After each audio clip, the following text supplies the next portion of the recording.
ডাকসু নির্বাচন কমিশন তারা আজকে আমাদেরকে নিয়ে মিটিং করেছে, সেই মিটিংকে সাধুবাদ জানাই।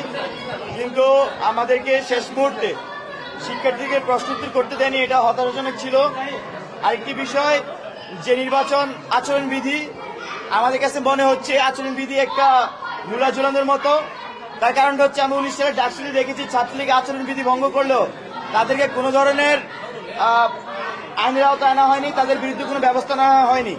এবার আমরা দেখেছি বেশ কয়েকজন প্রার্থী তারা কিন্তু আচরণবিধি ভঙ্গ করেছেন, বিশ্ববিদ্যালয়ের প্রশাসন তাদের বিরুদ্ধে কোনো ব্যবস্থা নেয়নি।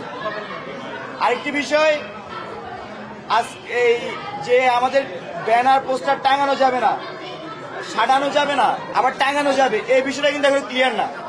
আমরা গতকালকে রাতে বিশ্ববিদ্যালয় প্রশাসনের সাথে কথা বলেছি, নির্বাচন কমিশনের সাথে কথা বলেছি।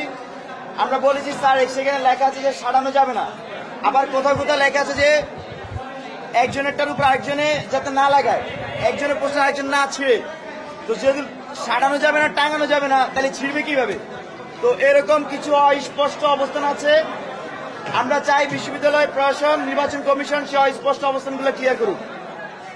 আর আসন্ন ডাকসু নির্বাচনকে ঘিরে এখন পর্যন্ত ভোটের মাঠে শিক্ষার্থীদের মধ্যে আমেজ, উদ্দীপনা, উচ্ছ্বাস আছে। আমরা শিক্ষার্থীদেরকে আশ্বস্ত করতে চাই, আপনারা 9 তারিখ পর্যন্ত এই সহাবস্থান পাবেন এবং আপনারা আপনাদের যোগ্য প্রতিনিধিকে নির্বাচন করবেন। আরেকটি বিষয় উল্লেখ করতে চাই, আমাদের বিশ্ববিদ্যালয়ে যে শাটল বাস সার্ভিসটি, সেটি ইতিমধ্যে বিশ্ববিদ্যালয় প্রশাসন বন্ধ করেছে। আমরা তাদেরকে অনুরোধ জানিয়েছি, আবারও আপনাদের মাধ্যমে অনুরোধ জানাই যাতে অতি দ্রুত সেই শাটল সার্ভিসটি চালু করে। বিশেষ করে নারীদের হল, সুফিয়া কামাল হল সহ বিভিন্ন হল থেকে সেই বাসের মাধ্যমে শিক্ষার্থীরা কিন্তু সেবা পান, তো সেই জিনিসটা যাতে নিশ্চিত করে।